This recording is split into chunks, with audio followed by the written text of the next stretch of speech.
Imagine being one of the most famous teenagers in the world before you even understand who you are. In 1971, a soft pop song called Go Away Little Girl climbed to #1 on the Billboard Hot 100. The voice behind it belonged to Donny Osmond. He was only 13 years old. Within weeks, his face covered magazines like Tiger Beat and 16, and teenage fans screamed so loudly at concerts that security struggled to control the crowds. But here's the real question. What happens when the boy the world fell in love with grows up? To understand that story, you have to go back to December 9th, 1957, in Ogden, Utah. Donny was the seventh of 9 children in the famous Osmond family. Their home was crowded, loud, and deeply shaped by faith in the Church of Jesus Christ of Latter-day Saints. Music wasn't a career plan. It was simply part of everyday life. Brothers singing together, harmonies echoing through the house, community performances that slowly grew into something bigger. By the time Donny was 6 years old, he was already standing on national television with his older brothers on The Andy Williams Show. Think about that for a moment.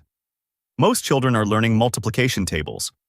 Donny was learning stage lights, studio microphones, and how to perform in front of millions. Fame wasn't something he chased later. It was the world he grew up inside. Then the early 1970s arrived, and everything exploded.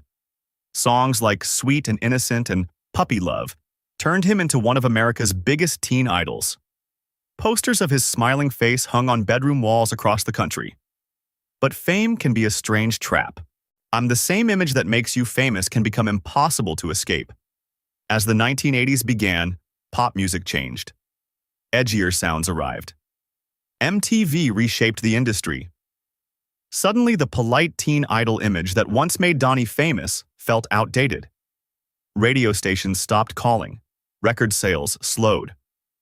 For a while, it looked like the world had simply moved on. But something remarkable happened next. In 1989, a song called Soldier of Love began climbing radio charts. Listeners loved it, but there was a twist. Radio stations didn't reveal the singer's identity at first. They introduced it as a mystery artist. When the truth finally came out, audiences were stunned. The voice belonged to Donny Osmond, the same boy they once pinned on their bedroom walls. The song eventually reached #2 on the Billboard Hot 100, proving something powerful. Yet when people heard the music without the old image attached, they loved it again. From there, Donny reinvented himself again and again. Musical theater, game shows, television hosting. In Joseph and the Amazing Technicolor Dreamcoat, he performed the lead role more than 2,000 times. Later, he hosted Pyramid from 2002 to 2004, earning a Daytime Emmy nomination. In Las Vegas, his long-running show with his sister Marie Osmond sold over 9 million tickets across 1,730 performances. And even decades later, he keeps adapting.